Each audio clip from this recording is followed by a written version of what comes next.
Yo, yo, yo! GI Joburg is back! We're doing another Bug. vehicle or figure focus episode. Let me not tip my hand just yet, in case you happen to not read the episode description or not look at the Oh, thumbnal before clicking on this you video will or be podcast. surprised. My name What is kind of YouTube Steve! user are you? And Introduce I'm yourself. Paul. Joined by And that's Rob. Lovely harmony, kind of. yeah, And disturbing. yes, we are doing another toy. We're back after the madness that was our 350th anniversary. Kind of threw out our scheduling a little bit, but this one's been waiting in the wings for a while because for the first time ever, we have been the slaves to popular vote. It seems like democracy was in the air around about this time. So we put it to the YouTube members to decide which of the three potential vehicles for podcast 352 we would be talking about. They were, in no particular order, the Tomahawk, the Mauler, and the Firebat. Which one won? Wow. Which one won? Well, Find out after this advert break. paid for by yeah, whatever. The victor was decided very closely, and even more closely because I decided to give an additional vote to whoever came up with like the worst pun. I mean, I'm a dad. I'm into dad jokes now, so I mean they were great. Yeah, We that's had his Mr. Creech excuse. weighing in with number 3, the Mauler. I could think of a reason, but I'm likely to go off track. But my favorite, oh goodness, Chris Gale.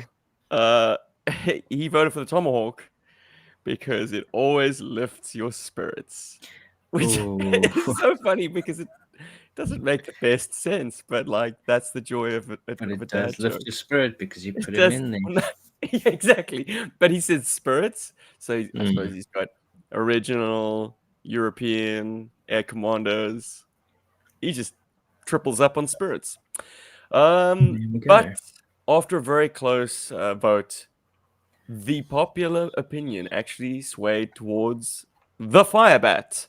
So yes, in episode 352, this is the longest intro ever, we are talking about Cobra's pocket rocket, this beautiful maroon or bright red, depending on the version, handful of death and destruction, mainly for the pilots. But And the ground crew, I imagine. dudes, yeah, we can talk about this thing's potential like real world equivalents, but let's first talk about how it was received in GI Joe media because it debuted very curiously a year before the toy was produced. We were seeing it in the cartoon series. What? No Yeah. way. As early as 1985 in the Synthoid Conspiracy Part 2, when Cobra's plan has gone tits up and all the Synthoids have turned into gloop and they're escaping, Cobra Commander and his best pal Zartan, they get into this grayish, bluish, like side-by-side seating car. Yes, I remember this. They're just sitting in this sort of bubble canopy side by side. Duke's chasing after them on foot. He gets a jet blast to the face as this thing takes off, undeterred. Oh, Duke. But that was the proto Firebat. For some reason, they started out bluish gray, and they were introduced to the cartoon a full 2 year seasons. before the toy was available. Was that legit the first time it was seen? Yeah. It was Because seen I subsequent keep to that. thinking Light Camera Cobra is where we saw it the first time. Which I think is, like, in terms of the episode chronology, it comes after Synthoid Conspiracy. So, yeah, I mean, once that happened, we started seeing it more and more and more. We even started seeing the Avac. They worked the Avac in a little bit later with Phantom Brigade. You know, it starts with an assault on like a weapons plant. Cobra's winning, but then GI Joe turns the tide, and the Avacs are like, "We ain't getting paid enough for this shit. We're out of here." We're out of here. Yeah. So clearly they got a bit of backbone. They don't have a problem with disobeying Major Blood's orders to persist in attacking. We can get into like the merits of the AVACs and how they distinguish themselves from like other notable Cobra pilots. But getting over to the comic book series, it was in September of 1986, so after the release of the Terrordrome and the Firebat, that we see in issue 54, the Firebat being sent up from a Terrordrome launch to intercept a GI Joe X-30. And what do you think the outcome of that dogfight was, Chance? Firebat won, hands down, because it has superior firepower and missile power. Missile power. Curious, Rob. Have you ever read the blueprints? I have not. So I'm assuming these are missiles. You're in for a They look surprise. like Well, missiles. look, that's the beauty of perhaps this trio, this setup. I kind of am bound by what the paper says. Rob Mhm. treats these things as he would as a child. If it looks Yeah. like a missile and it acts like a missile and he can play with it like a missile, it's a missile. Yeah. Oh Yeah. Lord, it's a missile. I have feel the 2 same way. missiles and 4 bombs. It makes sense to me. But you're right. The Firebat scores a gun kill on Ooh. Slipstream and the X-30. I It's mean, got the Jeez. two dual Gatling 25mm guns in the front there. massive. Like, I mean, Slipstream hand waves it in the end, like, oh, this was by design. I needed to do this so I could insert Snake Eyes, who was this sort of backseat man on the X-30, a plane that famously doesn't have a backseat. Of all the planes you could have chosen. Yeah, they were peddling the toy big time. Liars. But yeah, the Firebat, piloted by a very cocky Avac, shoots the hell out of the back of the X-30, and Slipstream has to sort of fake his own death. Presumably that Avac flew back to base and etched a kill mark on his plane. Yeah, absolutely. But yeah, it used guns. It didn't use any missiles, so it's still ambiguous as to whether or not this thing has any missiles. And I think that about does it for media appearances. Oh, right. Issue 58 is the one that I wanted to pull out, the one that sticks in my memory, because this is the one that most clearly demonstrates its dual purpose. That yes, Mhm. you can put a pilot in there, but if you're sitting on the ground, you don't have a pilot to hand, and you happen to be mainframe, you can program it to act like a drone and do strafing runs, bombing runs. Yeah, which is precisely what he does. Mainframe controls it from inside the Terrordrome to protect itself, or to protect the Terrordrome that he and Dusty and Rashid are inside of. Which then begs the question: why would it need a pilot in the first place? We have Cobra. talked on this point before, but since this is our Firebat focused episode, let's make that our first debate. Why the term drone is at all part of this? I think it's the same like kind of confusion that maybe the toy designers had back then, or it's an intentional confusion because they want you to be able to play out kind of drone strikes, but Mm. also have a figure in there because they want to peddle figures. Hmm. Yeah. And drones are boring. Like, imagine if this thing didn't have an opening cockpit. If it was just a solid lump of plastic. Yeah, Yeah. I agree with Oh, that. No, I totally agree with that. I was just thinking of it from a real world kind of thing. Like, why would it But need a much like pilot? the Cobra Claw and the Flight Pod and the piggyback jet from the Night Raven, you can either play it out as an unmanned, like, throwaway robot, or Or you a can put a figure personnel in there. delivery system. Yeah. I don't know. Does Guys- anyone have anything else to add to the debate? Well, I'm just hot off watching The Rock, and the Mm. installation is so much like Metal Gear 1, or like Metal Gear With Solid. that little sorry, like not Metal sub Gear 1. sled and the accompanying drivers. So, like, anytime I think of something like this, I always think of it as a way to deliver people, except for the Firebat, which just feels like a missile with a person in it. Like, In the the Firebat case almost of feels The like Rock, punishment. though, was it Yeah. not so they could get the tech weenie in without him being a seal? That was for Nicolas Cage's benefit. I think it was, and I think it was also because the general in the show was like quite in the movie was quite like he knew how to fortify his position, so he knew where they would what kind of angle they would come in from. So they just figured it would be like they would have to find a way to be more sneaky. That would be the thing that would work for them. That was Yeah, but the need to deploy a sub at all. I suppose it's like you want to do your scuba section lightweight. So Mm. put all the extra ammo and guns on this thing. Anyway, we're not talking about the Rock. No, No, we're talking about the Fire Firebat. Bat. Yeah. Fire Beat Rock. I love it. I love it.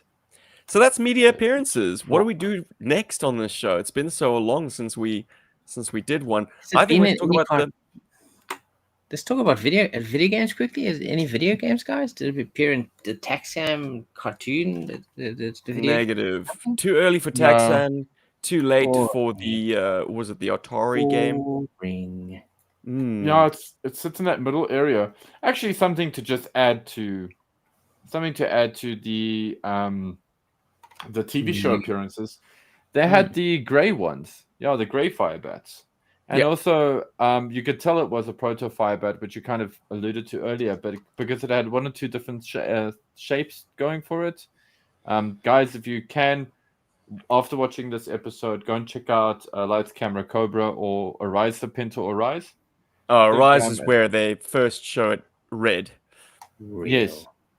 Yeah, but that's why I'm saying, like, Real. watch that so you can see Oh, see the the visual the visual switch in the Right. shows. It's quite fun. Development It's of actually worth time. doing.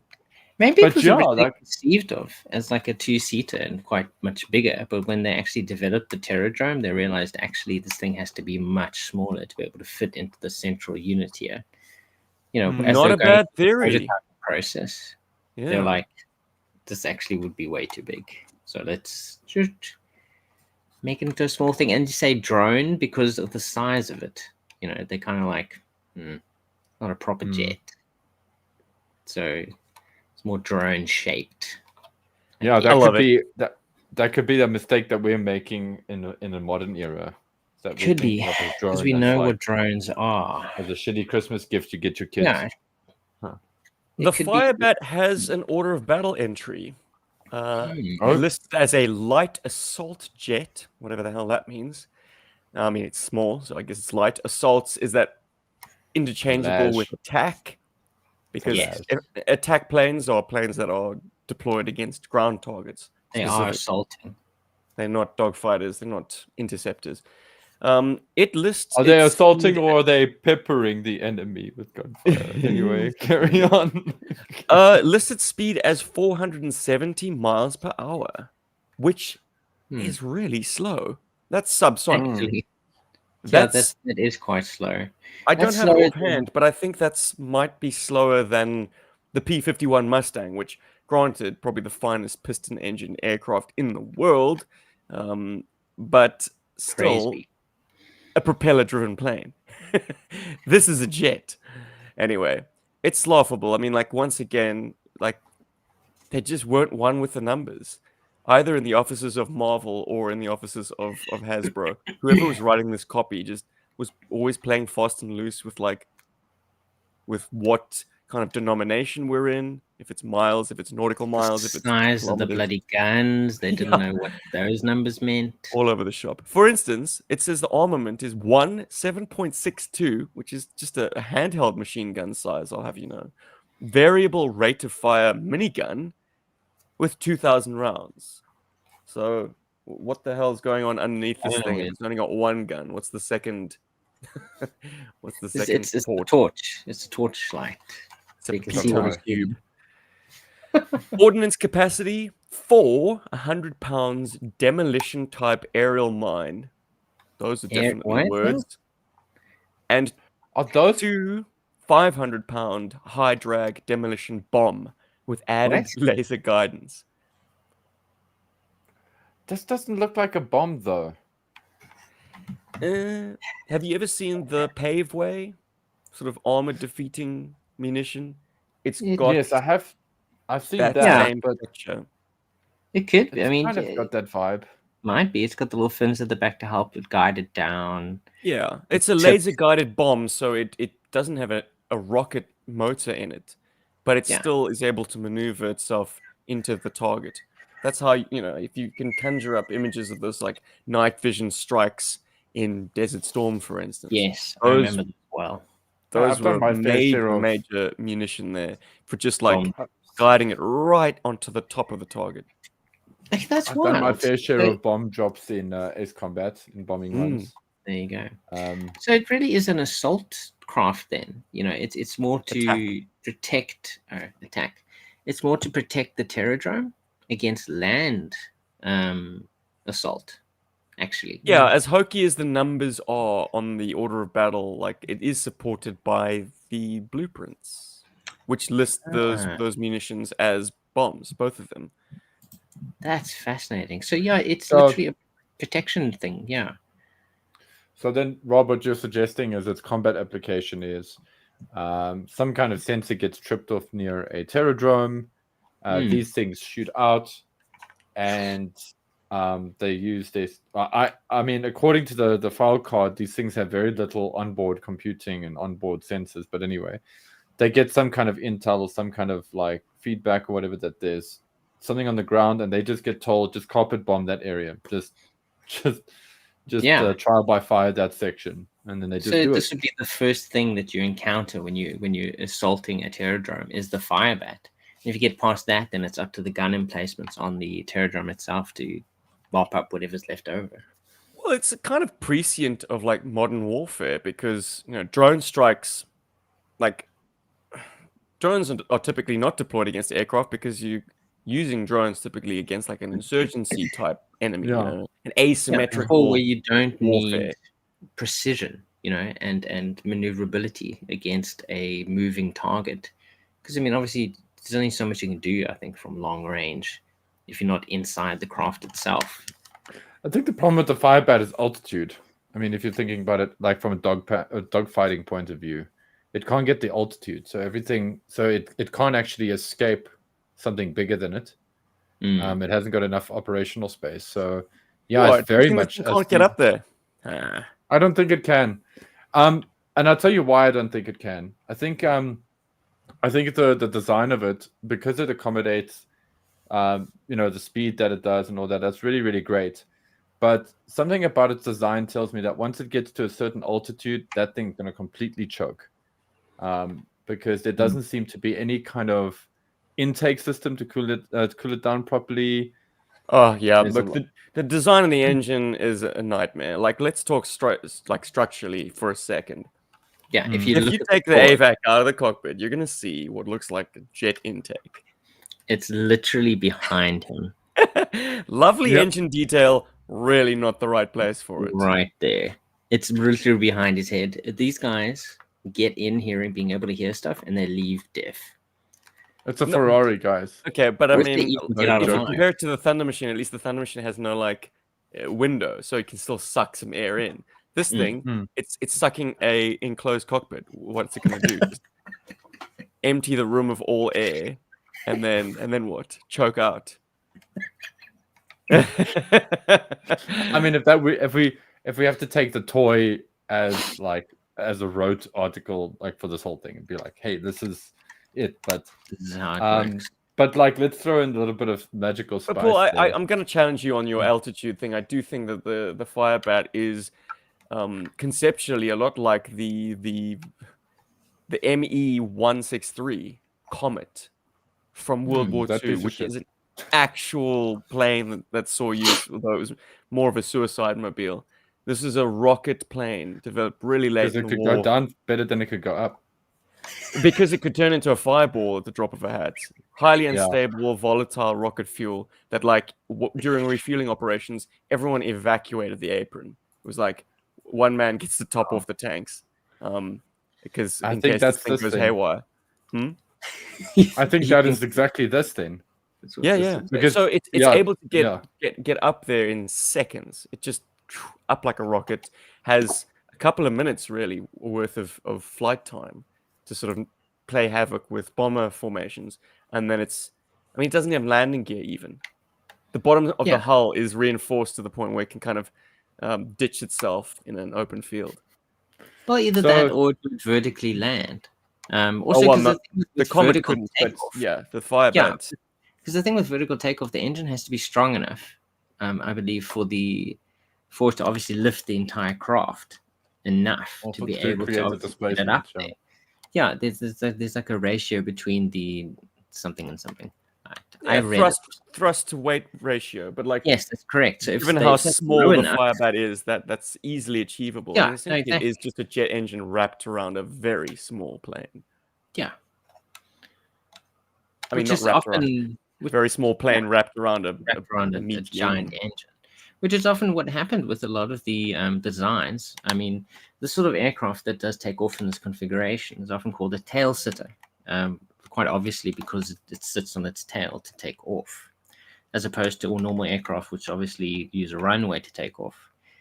And the concept of a tail sitter was actually originally conceived of by Nikola Tesla in the 1920s, who apparently patented the concept of a tail sitter, but it only came to realization in the 1940s with the Germans developing the Focke-Wulf Triebflügel, which is an absolutely insane looking thing with like 3 wings, and at the end of the wings were jet engines.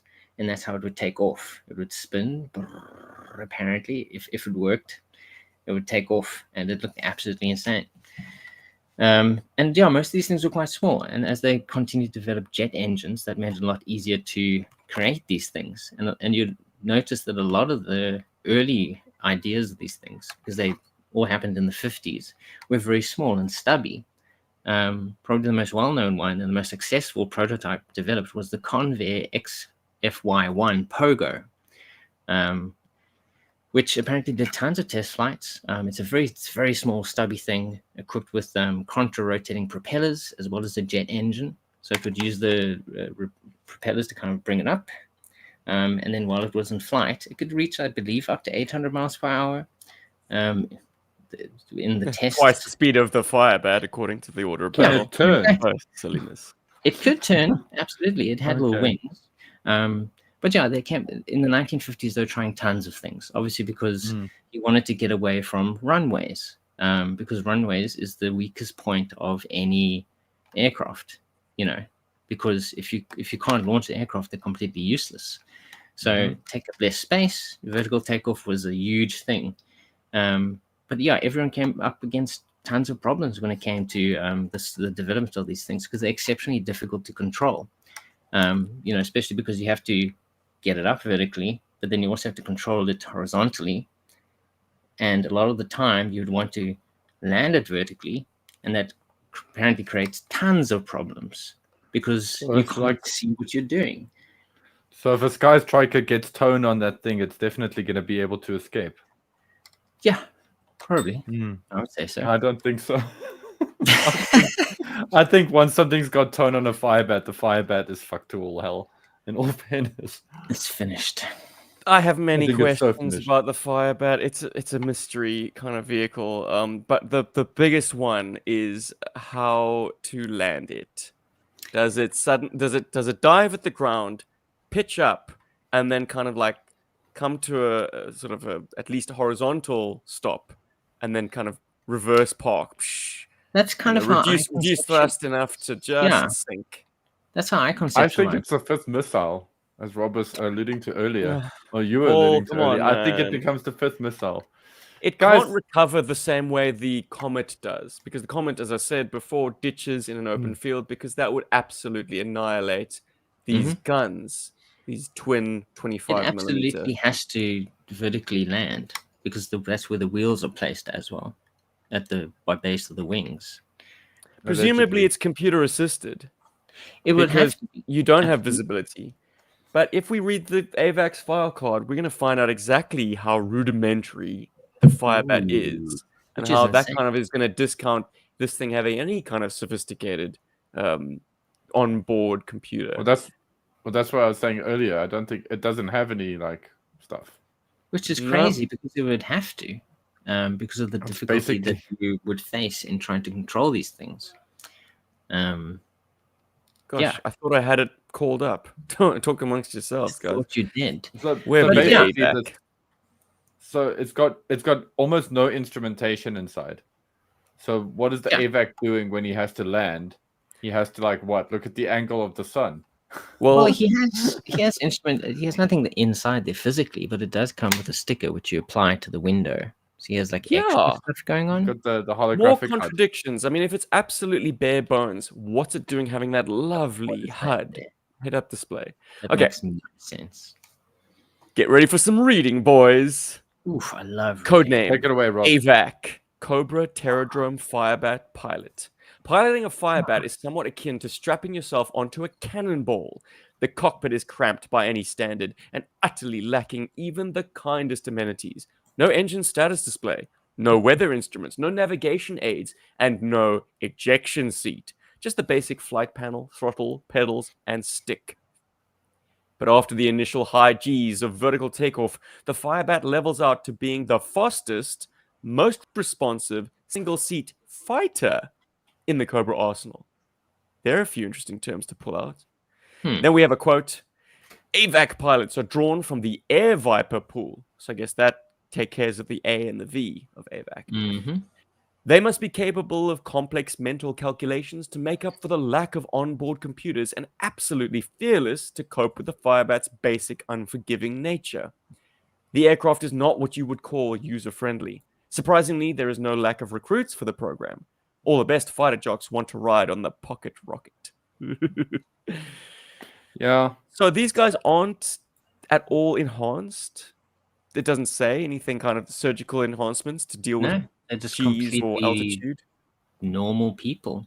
So was But it? they are smart because they can do mental calculations that are Mhm. required for flying without any instruments to assist them. And they're also fearless because this thing is more detrimental to their health. Yeah, you have to be an incredibly good pilot. So, I mean, you brought us something interesting there. So, AVAC at the time, it wasn't established what that acronym meant. So we do know that it's the Air Vipers, which Advanced. introduces a new class of character that we don't actually have the basic Air Viper for, which is precisely why I bought a second AVAC so I could put him in my Conquest, my Python Conquest X30. There Because we go. famously, that's a Cobra like dedicated fighter jet that doesn't have an included pilot that makes any sense. So AVAC was the natural choice. In any case, Air Vipers. That's what they look like. This Yeah. weird bullet-shaped helmet, I guess. Well, it's interesting you say that at the time there wasn't an established meaning for the acronym, because by the time you get the version that they did bring out in 2008 with the modern era version, they have actually elaborated on that. I mean, I'm not sure if they have done that earlier, but on the AVAX file card for the 2008 version, it is said codename AVAC and then in brackets Air Viper Advanced Class. Nice. Yeah. So they settled the debate by the 25th anniversary, finally. Yes. Because there was I mean, this is thanks to FormBX257's excellent review. Hope you're doing well, whatever you're doing, Kevin. It's obviously not GI Joe anymore, but he lists it. Well, he kind of Speculates. opens this can of worms by saying that there was a convention exclusive that said Air Viper Advanced Class, but an earlier it's an animation sheet that introduces all the sort of new characters, and in the kind of the write-up beside the AVAC, it says Air Viper Attack Cadre, Attack Corps, which might just be someone making it up, like with no Could be actual. trying to be like, this is what it might be, guys. But calling them the Attack Corps also adds fuel to the flames that this was envisioned as a ground attack craft and not a fighter. But it was certainly used as a fighter in the cartoon. They're just, anything had blue lasers and missiles if it was airborne. The file card that I just read out, and I do want to pull out those terms because it's sticking out to me now. The fact that it says, okay, it's the fastest, most responsive single-seat fighter in the Cobra arsenal. Okay, it's faster than the Night Raven? Really? It's the most responsive. I can believe that. It's just absolutely nothing but control surfaces and engines. It's just the wing. It's a big wing. And it's a fighter, a single-seat fighter. Which suggests it goes up against other aircraft. Yeah. But its arsenal suggests otherwise. I can fix this. I can fix this, guys. Like, please do. In a perfect world, Cobra and GI Joe aircraft would have a universal dumbbell system and would have different payloads, different Yeah. armaments. So, for the benefit of the podcast listeners, I am now arming my Firebat with a Python Conquest missile. It Beautiful. fits. It looks a bit weird having a big missile. Well, sort of, it's thin, but it's long. Yeah. Ladies. Mm, Uh-huh. You can send us a derailed me. email us But at it fits. It fits. It arealsouthafricanhero. doesn't fall off easily, and presumably there are other ordinances that you can get to fit. But that, I hope, is a air-to-air weapon, and it's armed on Yeah, a now that you Firebat. actually put that on there, it really does make the ones that I thought were missiles look way too small to be missiles, actually. Like compared to what an actual, at least GI Joe missile looks like. I think the Firebat should be scaled up to at least twice its size. So anything that you see on it, just imagine it being doubled up. And my evidence for this, like the Firebat is a budget pack-in, and you said it was shrunken to fit in the Yeah, Terradrome. fit into the That Terradrome. seems a perfect reasoning for me. They took what Mm-hmm. they had and they just reduced it by maybe 75%, or no, 25% or 50%. Yeah, 'Cause just it's- enough to fit a figure in there. The Firebat has a weird head, and it seems to be shrunken and almost inhuman as a result. And I think the reason being they kind of maybe during the test phase put the Avac figure into the Firebat, and like they could not close the canopy, so they made slight adjustments to the figure. Yeah, This is all just my because they were like, theory. well, it's probably it's cheaper to redesign still- a head than it is to completely redesign a vehicle a second time. It's still very, very snug, is my point. Like, it's a Mm. struggle to get that canopy down over his bonds. Well, And then they which still also give you a parachute. Are we going to talk about that little nugget? We are, and I think it's important because I want to make this point. Dude. I think the only reason that a Firebat is I think the reason that the Firebat is the only pilot that comes with a parachute is because these things can't land for shit. And I think that's the whole idea. They go out and this guy bails. And Can Well, you it's- get your it's- AVAC to sit with his parachute in the Firebat? I have done Ooh. it. It's Freaks me out, and also what it's freaks me out, magic. because this is a rubber thing, I wish they'd Yeah. followed the structure of the Ripcord backpack, because instead of it That's being better. just a kind of a wraparound strap that would then kind of lock on the back of the parachute pack, they've got these tiny little rubber nubs, which the straps kind of lock onto, and the nubs are so thin, and because there's pressure applied and they're flexing away from themselves, their own base, Yeah, the tendency to crack along the base and just tear straight off is very Finish. high. So Finish. after having my AVAC wear this only a handful of times, I've set it aside, and he ain't wearing it no more. Sorry, man. He's strapped in there with no ejection seat and no parachute. Boy, oh boy. Screwed. Learn to I need fly. to check. I need to watch the unboxing video from years ago. But when I got my Terradrome, I believe my AVAC was in the Firebat with his parachute pack Oh, interesting. in there. And it's That's how he interesting got that it. it comes with a parachute because the 25th anniversary doesn't actually. Comes They've with a Yeah, that's knife. just because they were cheap. Comes with a knife though, which I would say is much better. What, to stab himself? Hariki? Nah, he's that hard, man. Gonna bail out with a knife in his teeth. There we go. Like, That's yeah. perfect. Guys, I do want to speak of the AVAC's design, Steve, unless you got some more to say before I... Please, Unless you let's have talk about anything. this little nugget of Weird. Cobra So air weird. power. So No You know how surgery, you get- just brains. And You know how you get bravery. things that are just so ugly, they come around to being kind of cool? That's like generally my feeling on an AVAC. I think an AVAC, I think there's so much stuff that works for this guy, but it's just, I don't know, he's not cool, but he is cool. He's ugly cool. And it's made worse when you look at the artwork on his file card, because he looks like a Pekingese dog. Like a Pekingese dog face. Yeah, his head is very And weird. It's very weirdly very shaped. weird. But I do like how creepy it is, though, and it's a pity that in the actual figure form, you don't get it like pulling up nicely here on the bridge of the nose. I'm talking about the visor. So the visor Mhm. is one whole singular visor. It's not divided into two holes. But if it was, it would look like a really creepy ass skull. I think that would have been like quite fun to have for the Avac. I get that vibe from the file card. Yeah.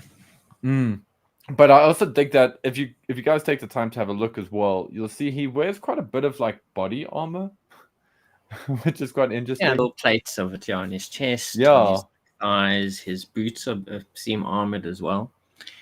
Yeah, I think it's just very dangerous to be inside a Firebat. Or he was initially designed to be like some kind of. I wonder if he was actually designed to come with the Firebat initially. Like I wonder Maybe if, not. like what I'm thinking is I wonder if he came first because if I look at him, I think they went like, okay, we got a different kind of Cobra pilot. Now we have to design an aircraft to accommodate this. But then, like, let's make it something that's really extreme and sort of futuristic or something. And those notes are kind of here because even though he is wearing a lot of armor, it's very sci-fi. And I'm talking about sci-fi of the 70s styling, you know, that bullet type helmet. There's a lot of I don't want to say Sid Mead-esque qualities, because it's not just Sid Mead, but it's also like other famous. I can't think of the guy's name right now, but it's if you look at like old 70s sci-fi art, sci-fi helmets, Yeah, it's the got kind a of lot of that vibe angularness going on. to it. But I dig him, and I'd love this figure, and I've always felt that, like he's one of the most disgruntled employees at Cobra.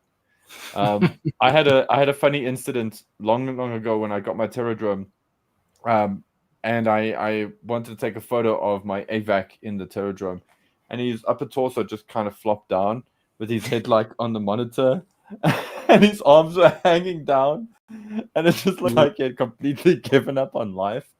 And that's when I fell in love with this toy because then I realized, okay, this guy has a hard time being a Cobra. That's why he loves being a suicidal fighter pilot. Absolutely. That's why it's the best of the best. Advanced class. That said, I do prefer popping him into other vehicles. Steve mentioned the Conquest, well, the Python Conquest. I like that idea as well. I see him working very well in that vehicle. I actually like popping him into the Night Raven as a pilot, as an alternate. But then I get like the Night Raven's also got the benefit of having a Strata Viper who is like also the best of the best. And then a Target I've always found, or actually an Astro Viper I've always found makes a good co-pilot. So the Avac is in what? Yeah, in the Night Raven. You can fit an Astro Viper in your Night Raven. Do you yank his helmet off? Yes. Okay. I do. Yeah. I totally yank his helmet off. There's no way he can fit him in there with his helmet off. They made those cockpits tight, whether it's a Night Raven or a Firebat. Yeah, it's a struggle. Particularly lithe Cobra pilots to get in there. Yeah, the Strata Viper is quite a skinny dude as well, if you think about it. And then another vehicle that is fun for the Avac, well, I think it makes sense for the Avac, is actually using something like the Cobra Claw, as a bomber. I mean, if these guys are used to flying Firebat to defend the Terradrome, why not have them on Cobra Claws also deploying and dropping off those bombs to clear the area? Just sometimes Cobra does weird things with money, man. It's crazy. More money than sense. You overtrain these guys to get into this tiny little thing to protect your Terradromes. It's like you wasted all of that skill and training to have them carpet bombing things when they could be dogfighting the enemy. And also, this is not to trivialize. Let's put a pin in that debate by saying that if it did have weapons, a more varied payload, which in reality these things it would be multi-role. I think it's perfectly plausible this is an interceptor for taking out aircraft. You just need to give it missiles and not bombs. Yeah, Yeah. it would necessarily have to be, because I mean, yes, it's as it is, it's well equipped to kind of, as I think established earlier, attack the advanced ground attack stuff. But then it's almost a Terradrome is almost defenseless then against anything from the air, unless it has a ancillary or supporting airfield where you can have Night Ravens and other Well, a lot of craft. people like to hang claws off the sides of their Terradromes. I'll have you know, I'm not one of them. I think it looks stupid. But yeah, there's a very convenient shelf for the handlebars. Paul, Yeah, would for you mind sure. sharing a screen that I have happened upon? It Oh. might Oh, be with of pleasure. interest in the back end of this podcast to talk a little bit about the mold reuse. Yes. Yes, Yes. actually, I was going to mention this as well. So after the Forgot 25th this anniversary existed. came along, when they obviously kind of dug up the mold, they decided to then produce two different GI Joe vehicles based off the Firebat. With the first one being in 2009, the Sky Sweeper jet, named, weirdly enough, for the Battle Force 2000 1987 anti-aircraft tank. Yeah. How make that make sense? And they It's a have handy name that expressed- wasn't being used by the Battle Force 2000 in 2009, that's for sure. Oh, Absolutely. the And irony. I think why Stephen is bringing this up as well is because they've actually changed it into a proper jet. They've done some incredible modifications to the base Firebat. Got a spring-loaded launcher. Spring-loaded launcher, but then it also has skis upon which it lands and I assume takes off of as well. Almost Arctic dedicated. Yeah, It's for landing sure. on skis. And it gets even more surreal or more extreme when you look at the Wake up, sheeple. when you look at I do like the the fact that it's got engines that are not placed inside the cockpit. You know, Yes. there's no engine in the cabin, or maybe they've left that molded bit in the cabin, but it's got two additional engines on the wings. Yes. I love how jury-rigged this thing looks. Yeah, actually. it does really look does, like they've doesn't taken the it? base model and just It's chucked stuff on it. wild. But the thing is, like the way that the base model is designed, it is in essence modular, because the little winglets can actually be. I mean, okay, you could take them off. They are. Mhm. It's a separate piece. Although I'm not sure how they attach the front skid, because there is no space here where you'd actually have to have redesigned a bit of They've the front. engineered a slot. Oh, and by the way, those are the vertical stabilizers. Let's not have aviation nuts come at us. Oh, So yes, okay, the, there we go. the parts that you were sliding out were the Vertical stabilizers. Well, there we go. yes. And then they reused this mold for the Sky Patrol Sky Sweeper, which was a Collector's Club exclusive in 2016. And that is, yes, it has all these extra greeblies on it, but it is very sexy in silver. Ooh, chromed Green up. accents. Yeah, absolutely gorgeous. Love that. I've got another thing I'd like to share when we are on different versions. And I'll whip it up for you. Oh, I'm big. He's Whip it up big. to us. Big. I'm Give it big. to us. Big, ladies and Give it to gentlemen. us. All right, Well- guys. Ever heard of a little show called My VR? ass. We are Yes. VR. Well, This- Yeah. Or Someone or the mentioned VR Japanese name is Soul Troopers. Brain. Someone mentioned this to me this week. I completely forgot about this. How is this the second time in 1 week that someone's mentioned this? wow, really? Well, I Yeah. was reminded of it I was by actually Dustin also Cornish talking over about on this the this week. YouTube members. So thank you, Dustin, for bringing this to our What? attention. But the Saban show, VR Troopers, if you can cast your mind back to the mid-90s, it was an offshoot of the Power Rangers. Just basically guys in suits fighting monsters, and then plucky teenagers filling up the rest of the episode. Anyway, You're hurting me, Steve. You're hurting me. It's a completely different show. It has nothing to do with Power Rangers. It's another Saban thing that they went and I'm purchased saying and slapped the name on. it's fitting that It's that that mold. template. It's Yes, it's riding Super on the Sentai. success of the Power Rangers. It was like, Yeah, let's Super chill Sentai. another like what's it called, Super Sentai type. Try and reinvent another show. Super Sentai in America. Yes. And I quite liked their uniforms. They were like techie. They were more hard plastic elements. Yeah, because they Like, the Power police. Rangers always just looked like people in awkward lycra. Like I can see your tackle box there, buddy. I know what you're hiding. Yeah. Whereas the VR Troopers, as I say, a bit more armored portions. But design aside, we're talking about the jet. Kenner had been, I think, folded into Hasbro by this point, so I guess they had Mhm. access to the tooling for the Firebat, and they slapped some missile pods on the wings, gave it sort of wing extensions. The figures, the VR Trooper figures, were like 5 inches tall, if I'm remembering correctly. So they've kind of made the cockpit way more open plan. He's got like windows on the sides which he can poke his arms through. Because there ain't no way a sort of a superhero-esque 5-inch figure is gonna be able to cozy his arms in to the classic Firebat. Oh, It's a cool goodness. vehicle. It's It's an over-designed, interesting but that's the sign of the Yeah, times. That it was I'm down 1995. with that though. I think it's way over designed, but I'm feeling it. Well, But they did the same thing in 2009 with the Skysweeper anyway. So exactly. Isn't that wild?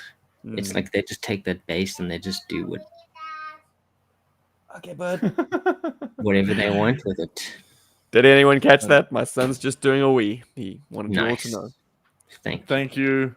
I Good luck, appreciate it. Kelly. Great. But I don't think I have anything to say beyond these beauties, these additional mold uses. So I Well, don't know. it's You guys, fascinating. It went. The mold definitely went. The extra mile. But it isn't. I mean, yeah. I mean, like it's. Well, what I find interesting is why did they change the color? Because it came out originally with the Terradrome in kind of Yeah, like a this very place dark should've- maroon Paul, color, wake up. and then I'm just saying. No, jockey the images. I don't want to be big anymore. Sorry, listeners. make them tiny. We'll poke behind the Tiny curtain. I'm not driving this stream anymore.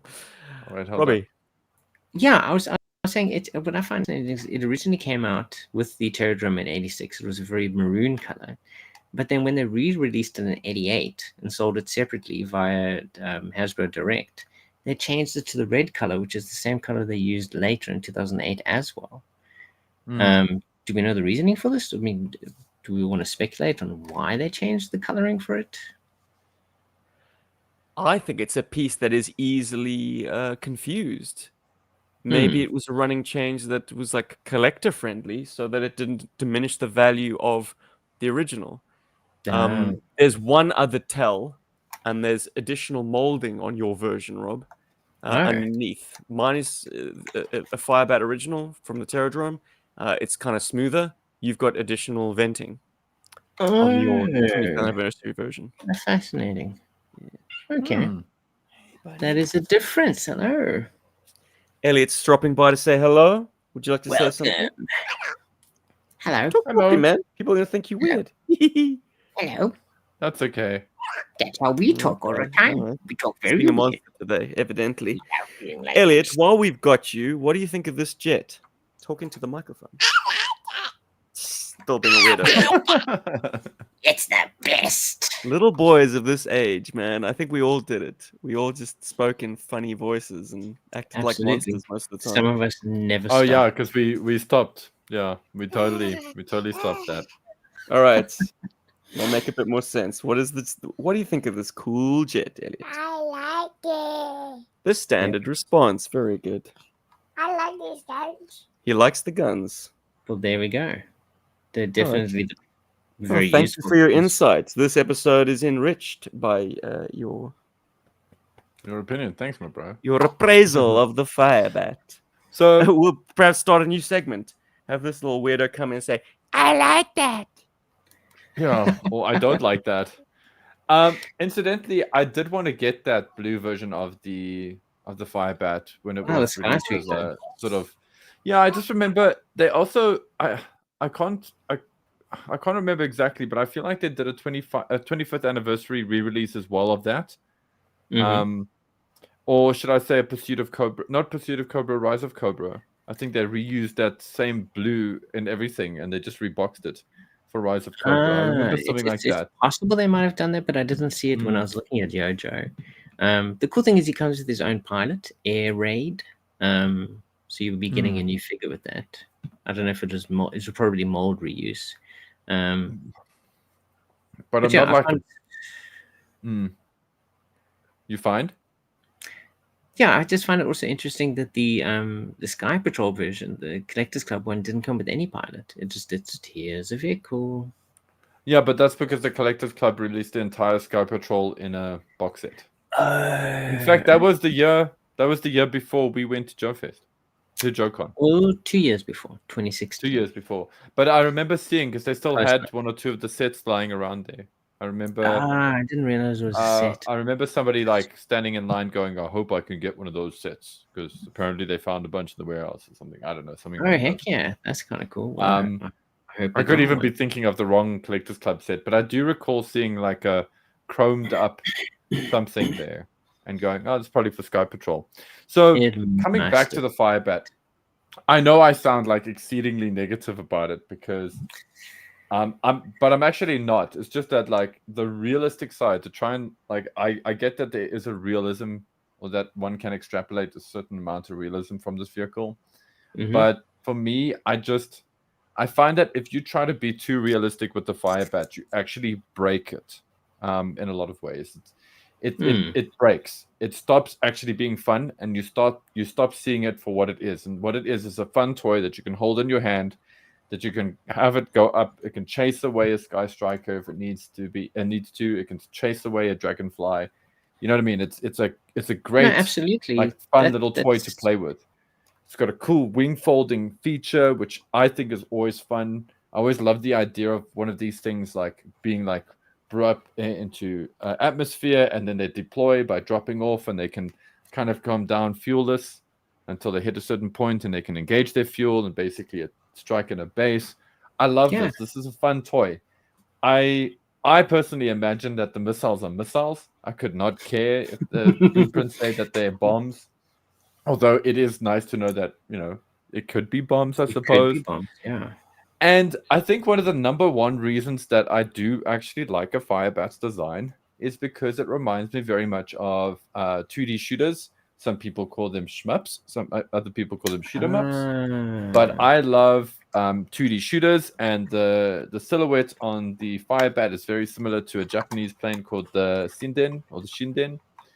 And I've always been a big fan of that jet, and it's also in Raiden.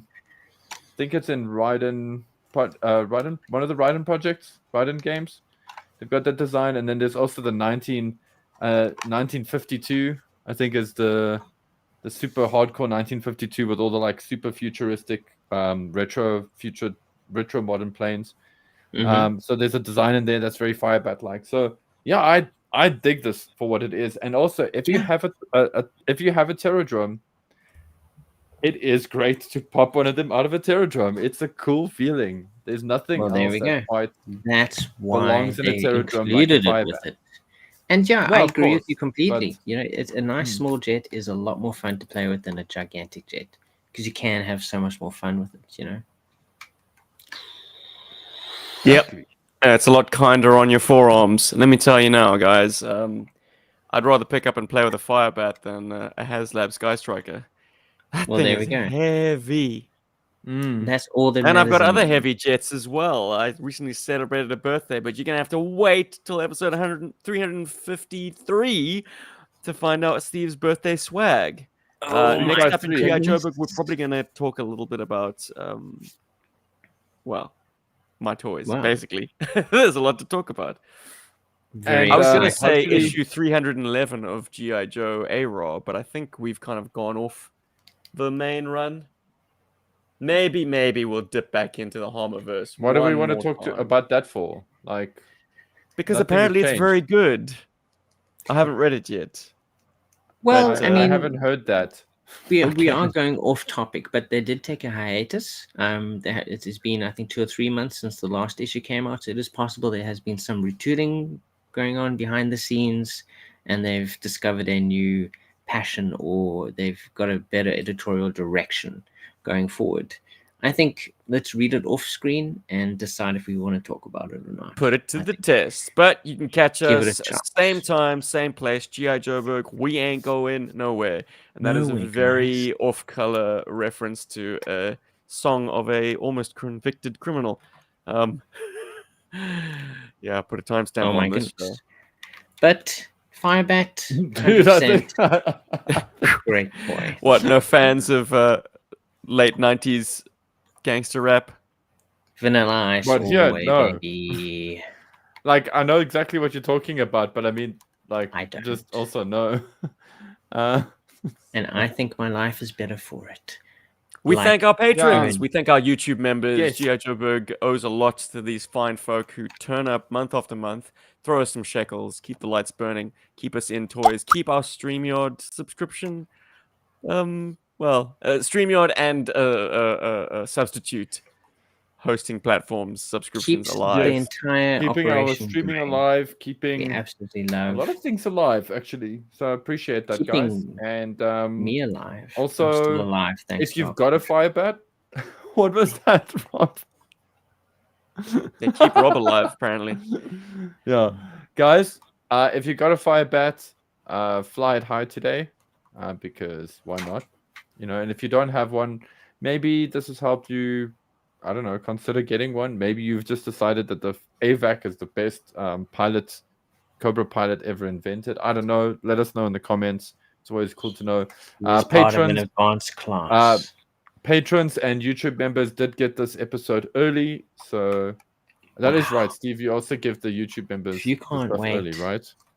I can do that. I can do that. So Yeah, if you yeah, just it's can't early for wait, if you're patrons and dying to YouTube get members. these on a Thursday as opposed to a Monday, yeah. People got $3, stuff to I do. think $3 is the entry level. Yeah. Love that. There we go. So Keep yeah, it affordable. Otherwise, guys, I'm just so sorry I don't have my Avac here or my Firebat because they're both in the Terradrome at my folks' place.